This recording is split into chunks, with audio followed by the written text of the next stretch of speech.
Welcome to the Voice of Business. I hope you're having a wonderful Saturday morning. My name is Nicholas Jones. I'll be your host.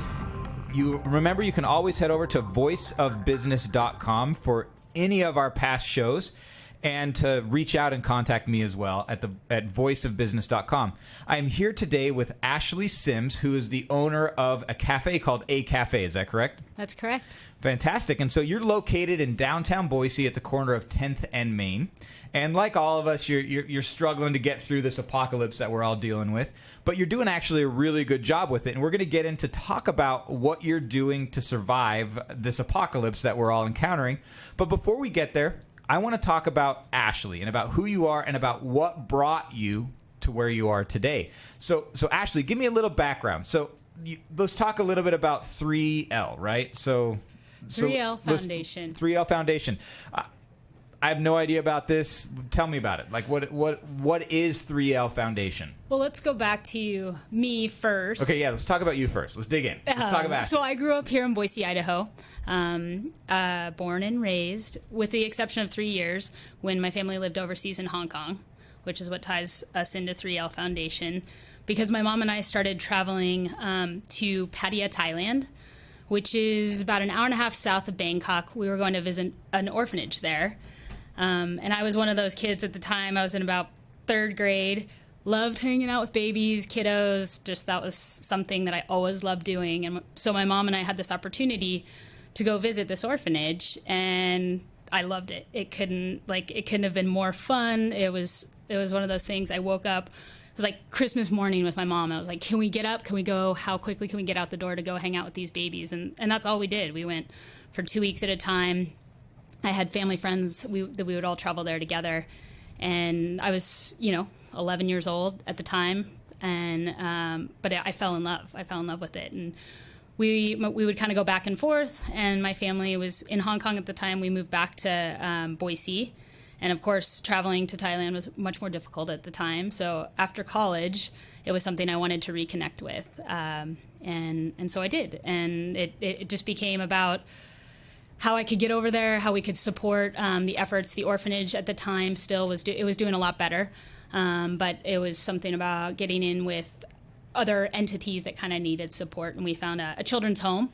And that's where 3L came from. And it stands for Learning, Laughing, and Loving, which is the three things that we want to be able to offer these kids that it doesn't come easy to. And so we just kind of evolved from there. And it was something we did from home. I was living in Colorado at the time and working for restaurants. And it was about how we could kind of bring Thailand home to the people. And around what year were you working in these restaurants? So when I moved back to Boise after college. So we're talking like 2005, 2006. And what was your degree in? It was in business and communications. Okay. Communications, and then the minor in business, which was my dad's push. So 2003. 2000. I graduated from college in 2005. 2005. So Yep. That's where we are when you're working for some restaurants. Yep. Came back. I started working for Proto's Pizza, which was down here in Bodo. Mm-hmm. And I was working for Pam Proto and Rami Rossello at the time, and they were these incredible examples of service and keeping it simple in restaurants, and they both have been very a huge part of my journey in restaurants and service, and then moving back to Colorado with Protos, and that was because I had gone to school down in Boulder, and so getting back to Colorado was something I was excited about, and then able to start getting over to Thailand intermittently. Would kind of save up some money and then head over there, come back and fundraise, and that was kind of a good 6 years of doing that. And I'm still with the foundation. We're still fundraising as we can. We work with Human Help Network over there, and they're a big part of taking care of the children's the village. Still, the CPDC is what it's called, mm-hmm. for Child Protection and Development. And then we've also paired with a couple other nonprofits that are up north on the Burmese border there. Well, perfect. So good. So you got a little bit of something special in your heart specifically for service. Yeah. For service. For service. I think it came supernaturally to me. I love taking care of people. Oh, good. So let's dig in to talk about the experience that you have as a restaurant owner, what brought you to where you are? So specifically, what experience did you have managing? What gave you what built your understanding of running a business? So let's go into a little bit of that experience specifically within the restaurant. So you worked for Proto's Pizza, you said, for about 6 years, is that right? No, I was with Proto's even up until recently. I've still been helping with doing some of their graphic design and things like that.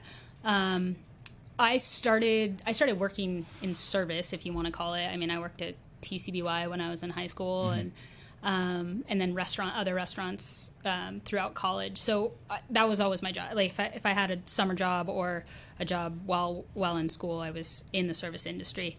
And then Proto's was probably that first dive though into management and understanding what it was to really take care of guests and be in charge of a team and run a dining room, and really starting to tap into what the world of hospitality is and what it can look like and how fun it can be and how hard it can be and how much work that it is at the end of the day. It has some definite challenges that goes does. along with it. So what year about did you go, hey, I'm going to actually open a cafe/dining area?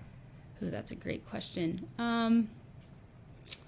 Gosh, I think there wasn't the aha moment. I don't think I had. It was a journey for me to kind of land on the cafe and knowing that this is the direction I'm headed. I had, a lot of life changes, and I was kind of at a crossroads, and let's call that in 2013, 14, even 15. I was kind of on this journey of figuring out what I wanted to do next. I was kind of searching for more. And then, I moved back here in 2018. So that by that time, I knew I was ready to come back to Boise and start the cafe. So I would say, right around 2017 was that year that I could finally. It was a journey. It really was for me. I think a lot of people, they know. They're like, this is what I'm going for. Honestly, for me, during that crossroads time, I was thinking about going back to school and getting into social work, because it was about taking care of people and how could I do that? It is. And then, I had the circumstances in life kind of lined up, and I said, Boise. I wanted to get back to Boise. I knew Boise was ready for something like this. And I was in Denver at the time, and I didn't want to take on trying to open something there because they have so many great places. And not to say that Boise doesn't. I was excited about getting home, and I was excited. Well, Boise's growing. Where Denver's really established, Boise's got some growing that it's doing, which is adding some benefit to all of us. If it wasn't for the hashtag 2020 that we're all experiencing right now. Yeah. So, what was the process like when you came into opening the cafe? What process did you go through? So I went through this. I mean, because you can be part of working in restaurants and even helping open them. I mean, which I got to do for Protos. I helped open numerous Protos along the Front Range there, and you can be a manager, you can be training, you can be part of what feels like every step of the journey. But until you're doing it for yourself and you're in charge of setting up every single meeting, finding the location, meeting with the architects, picking out every single tile, every single grout color, what your menus are going to look like. It's this. There's a very expansive, difficult process to go through. How long did it take from start to finish for you to actually begin the process to final lease signing, for starters? So it's interesting. I came back in March, and then lease was signed in August. And so this is March of 2018, okay? Yep. And then the lease was signed in August, and then we opened that following July. So from August to July, so about exactly a whole 9 months. A whole 9 months to get to open and running. Yes. Yeah. Okay. Well, good. It was a journey. It's a journey. I just for those listening, Ashley's actually my neighboring business. For my Good Burger. She's I'm right there on the corner. She's right in there one step, and so and the avocado toast. I mean, where did you pull your inspiration from for this menu? Avocado toast, is fantastic, and I love it. It's a personal favorite of mine. But the toast and how did you what was the thought process you went through when you're putting together your menu? Well, I think, when the menu came, if I'm honest, I think that the space came first, because it became about how do we create, not only through the food, but through the atmosphere and through the service that we offer. That was a huge point for me, because that was something I knew. I love good food. I love to cook at home. I'm by no means a chef, though. I don't have that what it means to run a kitchen, that culinary background.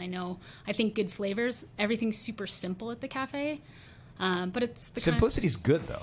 Exactly, and that was something I got, from growing up. We had an incredible salad every night of the week. My mom made a salad, and I think there was a little window where I even thought about the cafe just serving salads, salads and drinks, and keeping it really fresh and really really simple in that way. And then I thought, no, I want it to have breakfast. I love breakfast all day, so that kind of started to steer the ship. So everybody loves Brenner. Breakfast all the way. All the way, right? But it was always about keeping it simple. And the menu has grown, but we literally started with, 3 different kinds of toasts, 4 different kinds of salads, 5 sandwiches, a soup, because I knew I could put those things together in a meaningful way. If we could keep things if we could keep things as fresh as possible. We bring in produce every day. If we could keep it really healthy, and that was the goal. So that's kind of where we started, and we've just kind of slowly built from there and added specials here and there. But it's about a good BLT to me. If you have really good bacon and you have really good tomatoes and fresh lettuce, and you throw it on incredible local bread, and you smear some good stuff, get mayo on there, then you're good, Yep, I couldn't agree more. Now, let's talk about a little bit of adapting. You're talking about, how you started out with just a specific amount of toast and some very specific isolated items. We rolled into this pandemic around February and March that we're all still struggling with. And one of the things that kind of brought my attention, which is why I wanted to kind of have you come on the show, is this dinner club that you guys have. So I may be calling it by the wrong name. What is it? It's Supper Club. Supper Club. Okay, supper probably is the more accurate term for what it is. So Supper Club, is this your invention that you came up with? Supper Club is keep in mind, if you got it from other places too, that's fine. It's still because you implemented it. I didn't. It was. I love when cafes or kind of local spots. The Roosevelt Market does it. They're used to do it. They used to do a weekly dinner. I had been at a place down in California. It was called The Shed, and it was similar coffee shop. They have sandwiches and lunch, but they would have a take-home meal once a week, and it would be super thoughtful. It would be in a beautiful dish that you would return at the end of the week, and I thought it was so cool. And it creates a different sense of community that you can't. Because dinner, there's something really special about dinner as well. I knew I wanted us to be open for breakfast and lunch, and I want to be able to go home and be with my family at night. So, but there's something special about dinner too. So that was always kind of in the back of my head. What COVID has kind of forced my hand in that, because all of a sudden we didn't want to go the takeout route. We didn't want to just keep, because we knew there wasn't the flow downtown. So we thought, well, what's something we can do that's creative, and we still get to feed our people? Because it was like, we have to keep cooking in this kitchen. We have to keep energy in the cafe. How do we keep doing that? And so we thought, well, we'll do dinners for people. It'll be family style dinners. We'll stay on brand, keep it super healthy, keep it fresh, offer the salads to go with. And so that's kind of where it came from. But we just started doing it, and then we kept doing it. And you executed it really well. You have how many in a given day on average do you say that you have partaking of the Supper Club? We were ramping up, kind of, I would say. We did it when we first started. At the time, we were doing it 5 nights a week. We're still doing it since reopening. We do it Tuesdays through Thursdays now. On a great night, we'll put 18 to 20 dinners out. That would be a really awesome night. Some nights it just depends, Well, but it's still 18 people, yeah, or 18 families that are buying supper. How did you get them to do it? Like, how did you find those 18 families to buy on a Tuesday night? Well, that's an easy one. That goes back to the incredible following we have loyal following at the cafe. We just have. From the day that we open those doors, and that's part of just what Boise is. It's a remarkable community that is so loyal, and it's grown from that. And that's, we just keep building on that, and the word spreads. And I literally send out an email to a really small portion of friends and family, and then they send it on. And then it slowly spread from word of mouth. But that's it. I mean, we really... And then we have, in being open now, we can have a little sign up and talk about it with the guests that are coming into the cafe. Mm-hmm. But even our guests... So just you engage them when they come in as well. Yeah. We just talk about what we're doing. Just say, hey, here's what we're doing. Here's what we're doing. Good. So let's talk about that loyalty, for example. Loyalty can have its added benefits to a company, especially when it comes into this pandemic situation that we're in. You've been open a little bit over a year. Not yet a year. No, not even a year, because when is your anniversary? Next week. Next week. So fantastic. So you are coming up right on that anniversary mark. Well, you've made it through hopefully what's going to be the worst of it. And if we can get through this, then I think we can get through anything. If any business can get through this, you can get through anything. This has been a nightmare. With the people listening, they fully understand there's no benchmark anymore. No. Like I remember 5 months ago, if you asked me specifically, how much are you going to make on a Tuesday? I could be like, I'm going to make this much. Like, I knew exactly what was going to happen. I could have ordering was worked like clockwork. Yeah. And then COVID came. No idea. 3 weeks ago, we were busy as all get out. And then the week after that, we weren't busy at all. Right. But I mean, there's no predictability, which makes it difficult for labor staffing as well as for food ordering. I mean, everything's just through the crapper. It's very difficult. And even getting food has been difficult. It has. Getting to-go containers. Yeah. You can't, you're sending one, your salad's out the door one day and it's in this, and then the next day it's in another. It's the same thing, sorry. We're just trying to get what we can. Yeah, because we can't get any product that we're looking to get, and it's uber difficult. And so there's a lot of different frustrations that we're encountering. Literally never would have thought this to happen. Never. My wife and I talk about it a lot, where she's frustrated, where she says, she's like, why can't people prepare for this? It's like, honey, you know full well that this was never on my radar whatsoever. Ever. Nobody's. Nothing. It was on nobody's radar. And which is one of the benefits that with the government stepping in a little bit, providing, some of the PPP and various other aids, wasn't even on their radar either. Where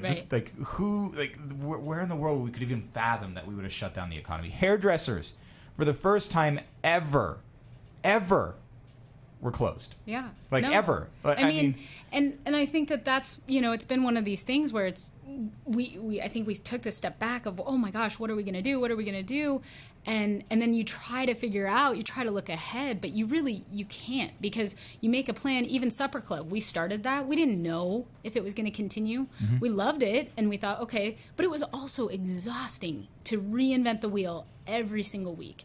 Every single week, how are we going to come up with a new menu? Where are we going to get the food? Are people going to like the food that we're putting out? It was, I was more exhausted, post close down, if you want to call it, middle of Supper Club, than I was to open the cafe. Way more exhausted. It was so much work. Yep. And coming into this, this is your first entrepreneurial venture, right? Yes. Like you're fresh entrepreneur, fresh. Going straight out there, first thing at it. You've done really well, and you have been given a challenge that even seasoned entrepreneurs like myself or others are struggling to figure out how to wrap their minds around coming out of this stronger and bigger and better. We're going to do it. I'm going to do it. I know you're going to do it. It just takes some creativity and some thought that I just wasn't ready for, at all. Let's dig into your brand. Let's talk about the A Cafe brand that you've established. What is it? What is the brand? It's a cafe.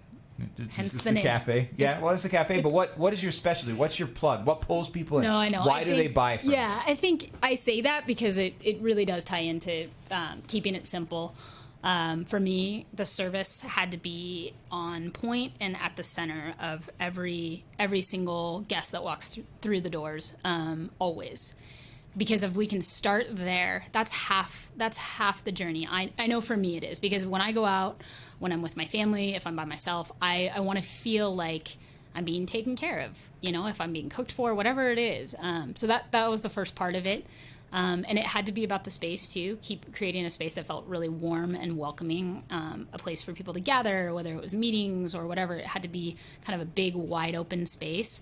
But we keep things super simple. It's black and white. It's kind of modern, but homey feeling. Hopefully, it looks a lot like what my home does. I mean, I actually invited my architect over to the house and said, okay, this is kind of what I want it to look like. I want it to feel like this too. And so that was part of the brand, really, in building that, and then really good quality food, and we just started there and we kept going, and we're evolving. I mean, I think that was, I knew if I could keep it simple to start and not overcomplicate it, then I wouldn't have to go back and change it. I could just evolve, and that's been something that we've been able to do. And post or pre-COVID, I guess.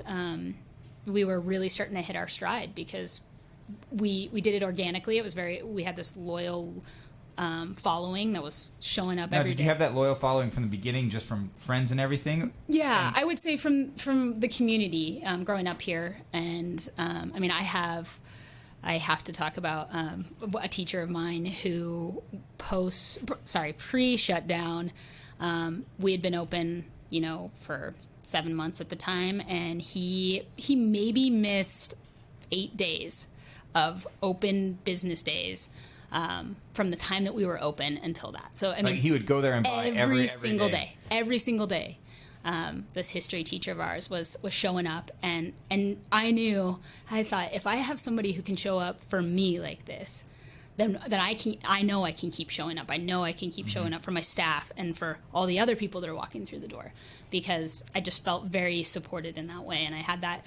I've been blessed with an incredible staff from day one, and my family and all of the people that support my family and love my family that have supported us. It's felt very humbling, I will say, to have that. Seeing support from people like that, it is and you got to keep that humility, and that's one of the key things about small business is that gratitude that comes along with the humility that you have. It shows in the business, and that's probably why your business caught eye is that humility, that gratitude that you've continued to keep in your heart towards those who are coming and being your patrons. It's key, and there's a reward that comes for that benefits all of us. And so let's talk about adapting a little bit. So hashtag 2020 is on us all, and those who don't adapt die. In my business, I've had to adapt across, I have my hand in a ton of pies. Yeah. And I've had to, having to adjust every single one of them has been a difficult thing. But it's been a lot of copy and paste, where it's like, well, I made this chain, copy and paste it, stick it in here, copy and paste, stick it in here. And, that's just the route. Either I just have to adapt and adapt. When you adapted, you talked about, the supper club. Yeah. What other type of adaptations have you made in this environment? Well, so like I said, I mean, we were forced, for I think our hand was kind of forced to say, okay, well, what are we going to do that's different? All of ours were. Right. And I do have to say, I mean, Nicholas, the fact I look at doing it once, when you talk about, I don't even care if you're copying and pasting, to do it more than once is, I mean, my hat's off to you. It's a because, little night-wracking. I appreciate it. Thank you. But yeah, so our other plans, we always kind of wanted the front space to kind of have a little bit of a mercantile feel to it too, having little things for sale, whether it's little food items like jars of our jams or our homemade buttermilk dressing that everybody loves. We're gonna have a grab and go fridge so that if people, that's a good idea. They aren't comfortable spending time in the space yet, not being around people. So they can just come in, grab what they want, and head out and either make a version of it at home, or we'll have salads that are pre-made in there as well. So that's another thing we're kind of adding. We've added, I've ordered some candles that we're going to sell that kind of have a little A cafe feel to them. Giving back to me too, that bit that I was always kind of drawn to as a kid, that was also really important in this process, because I know that as I'm struggling and trying to make my way, everybody is, right? And so, and to give back to whether it's the community or, just different things that have had call for need. Camp Rainbow Gold, I've had friends that have been a part of that program, and we were actually pre-shutdown supposed to be going up to their big auction up in Sun Valley, and of course all of that was canceled, and that was a giant fundraiser for them. And so they were kind of in the back of my mind because it was right before shutdown, and I thought, how could we do something fun and with masks? I thought, it'd be really cool to let people know that you're smiling underneath the masks, because masks are super... Yeah, they're scary looking, right? I mean, one of my best friends, she was pulling up to get supper club, once or twice a week. She had her daughter in the back of the car, and her daughter would start kind of tearing up every time she saw me because I had the mask on and she couldn't tell what was happening, scared. And I thought it'd be cute to find some way to tie in smiling and Camp Rainbow Gold. So we designed this patch. A friend of mine did it, and it's something that you just iron it on, and just says, I'm smiling under this. It's a cool way. We give half the proceeds of it go back to Camp Rainbow Gold. And let's talk a little bit more about Camp Rainbow Gold real quick. So tell us a little bit about Camp Rainbow Gold. So just a quick little synopsis. Yeah, they're outside of Sun Valley. They're a camp that offers incredible support for terminally ill, usually cancer-specific children and their families. And they give them really rewarding experiences, and they usually good. And so half the proceeds go straight up to them. Yeah, good. And we're just starting this, so this is something, and I hope to bring other businesses on. Maybe get them in other shops around Boise too, and have it go back to that. So little ways to keep adapting and growing, but we are all in it together. And if there's been one thing that's clear in all of this, that is absolutely true. Mm-hmm. I 100% agree with you on that. So you're giving back, you're adapting, you're going through a lot of the processes that you have to just naturally, which I really enjoy. So let's dig in a little bit to your value proposition. Why people buy from you. I'm putting you on the spot a little bit here, but if you could sum up for me the reason people buy from you as opposed to somebody else, what would it be? I think the way that we make them feel when they walk through the door, and the quality of what we're offering. Okay. And so you talked about homemade bread, right? Or not homemade bread, local made bread. So what is the process you go through for selecting that for people? We started, I've always gone to farmers market with my family. And Acme, I've always known Acme. They have an incredible product, and that was a no-brainer to bring them on. And their stuff is all over Boise, and they do a great job. So that process was pretty easy. We're still very much, new in the fact that I do look forward to sourcing more locally when I can get, especially during these months, when produce is incredible. And I haven't had time to really dive into that as much as I'd like. But that is a goal for the cafe, to have really local produce, especially. But we try to go as clean as possible on all of our meats and cheeses, and get organic when we can, and also keeping things priced reasonably for people too, because one thing I do love about the cafe as well is, I do think that we speak to a broad audience. We have, I love that there's moms in there after they drop their kiddos off for school that are, having avocado toast and coffee. There's young high schoolers who come in too, and I'll find them studying there after school.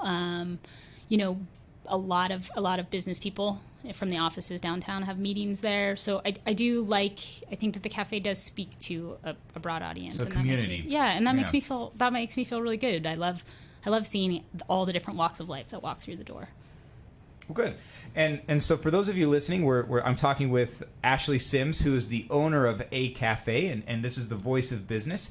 We'll come back to you really briefly here after just a short commercial break. Welcome back to the Voice of Business. This is Nicholas Jones, your host, and I'm here with Ashley Syms with A Cafe. We've been talking in detail about her little journey as a first-time entrepreneur. And I want to talk a little bit more about the challenges that you've had, Ashley. So let's dig into some challenges that you specifically had with your first venture. Let's start. What's the first big challenge that you've had? Oh, goodness. I think... Then first we're going to talk about non-hashtag 2020. Yeah. We'll come to that later. But outside of that, what are some of the challenges that you've encountered? Well, I think I spoke a little bit to it before in the process of, understanding that it's all you, right? It's everything. You're responsible for everything. And taking all of that on and delegating and figuring out how do you make it so that you feel like you're opening and you're doing all the things that your goals you're aiming to do every single day. But getting open. I mean, understanding what it is to navigate a lease and meeting with architects and contractors and picking out every single component that has gone into the cafe. I think in some of my first meetings, I wanted to pretend like I kind of knew all this stuff. And at the end of the day, I had to start really taking a step back and saying, it's okay to admit when I'm out of my depth. It's okay when I don't know what triple nets are. I've heard them referred to as cams or whatever. And I needed to start doing that. I remember the first time you and I met, it was, hey, how can we help each other? I mean, you were so kind to reach out to me and say, hey, I'm going to be your neighbor, and this is one thing we should start talking about, and I think having knowing that there are people out there that want to help, but it was a big challenge for me to kind of understand, hey, you have to reach out and ask for help when you need it. Finding staff when we first started, I had a really solid crew. I had a friend who actually moved up from Colorado to help get the doors open, and she was awesome. In this journey, she since moved back, but she was an incredible part of the foundation and helping get things rolling. But finding staff and finding what was going to be kind of our that's core always crew. a challenge. Every time I open a location, I stay up all night, like, how am I going to find people? And then they show up. They show up. But like, they just walk through the door. I mean, right when you need them, though. It's all the way. I've done it like a couple dozen times, and every single time I'm like, oh crap. And then sometimes I just literally just like, hey, I'm looking for a job. It's like, oh, well, I'm looking for somebody. Let's come and sit down on the stock. Right.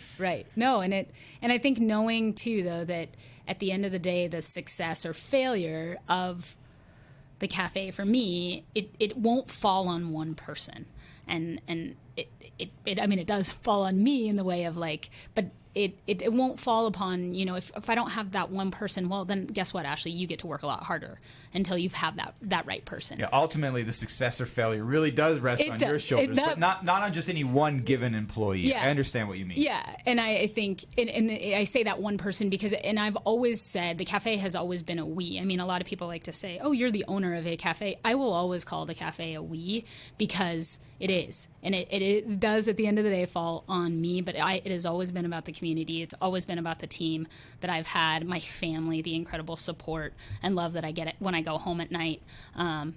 That's all part of the we that makes, that keeps it going.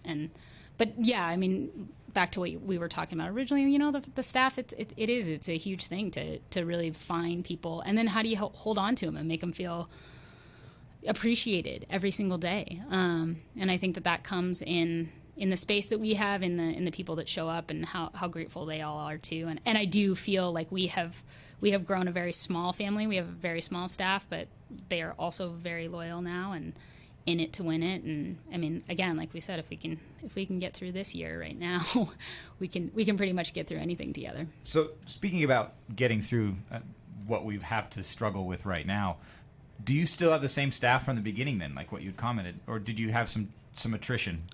Some attrition for sure. We've I think you also bring people on when you're a new business. It's, I said to him, hey, this is what I think it's going to be like when we were opening and we're doing the initial training, but we're still evolving. We're still growing. We were still, even before shutdown, we were still trying to figure out, okay, when are we going to be busiest? I love that you can sit there and say, I have such envy that I could say to you, are you going to be busy on a Tuesday? And you're like, yeah, this is when I'm going to be busy. The cafe, we never really had reached that point where we could understand what days were going to look like. Some days we were crazy busy, and other days we were a little bit more mellow. Sometimes it was breakfast, sometimes it was lunch. So, when you bring a staff on, I literally would just say to them, okay, like, just be ready to run and also be ready to kind of hang out and clean. It might look like one or the other, but I don't know which. But as long as you're here to do a great job and you're here to take care of the guests to the best of your ability, then we're going to do great together. When you opened, was there anything specific where you're like, oh, I totally forgot about that? I'll give you an example. When I opened my location next to yours, Yeah. when we were opening, getting everything set up, I realized there was literally no place to put a trash can. Like in our architecture design, nowhere. There was nowhere on the kitchen line. There was nowhere in the space. Nowhere. Literally forgot about trash cans. And this was probably the day before we were opening where we went, dude, there's nowhere to put a trash can. Like anywhere. And so we had to manually like move everything. I had to have a contractor come so we could like adjust the counters. This is all the day before because there was literally nowhere to put a trash can. Did you have anything specific like that happen? I mean, mine was pretty gross error right there on my side. I mean, you but definitely like, need trash cans. Yeah, you got to have trash cans. And so, I mean, that was a pretty big oops on my part. What about you? What are some big oopses that you had not planned for that you noticed right close to opening?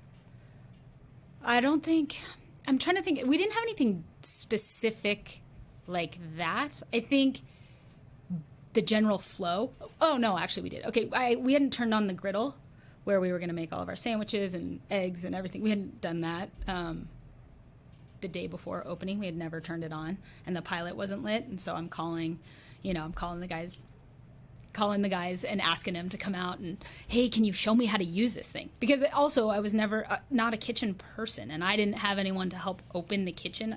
It was me and my partner running the kitchen when we first started. So it's just like we're back there and all these tickets start pulling through, and I'm thinking, what did I do? Like, I don't know how to keep the flow going. I don't know how to make sandwiches and also salads at the same time. So that was a giant one for us to figure out the flow, and starting taking care of the kitchen equipment, all those kind of things that come.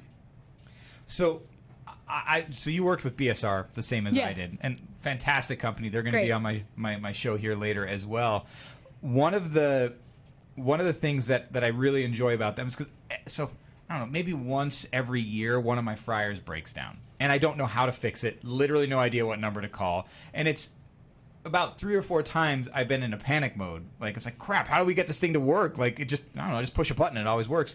So David, one of the employees at BSR, he said, well, just make a dossier of all your numbers so that when you forget, you can just go into your notes section and type it in, and then there it is. Because it's only once a year, if that. Yeah. But I had the same thing with the griddle, where it's just like, crap, I don't know what to do now. Like because it just works. We just get so used to things working or things going the way they should that we just never it never clicks in our head until we need it, and it's usually right before lunch rush where we need to make our money, so that we can pay everybody. What other type of failures have you experienced in the short year that you've had a cafe? Any other ones that come specifically to mind? Dang. This can include in hashtag 2020 where you're overcoming it. Like any other ones that come to mind?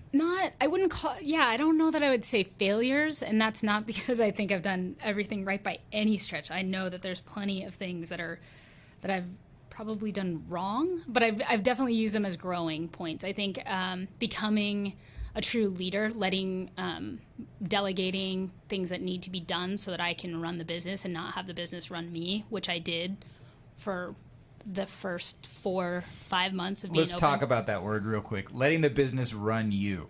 That means that all I'm doing is working, and that means that I am making sandwiches and making salads and not having the time at the end of the day to think about, okay, but how could I make those better overall for everybody, and not physically making them myself. I need to be teaching. I need to be teaching the new staff that's coming in. I need to trust that the staff that I have is going to do it as well as I do it, if not better. If I teach them well, then they'll do it just as good, if not better. One of the key things in a business is there's $10 tasks, there's $100 tasks, there's $1,000 tasks. And you need to be embedding yourself in those $1,000 tasks.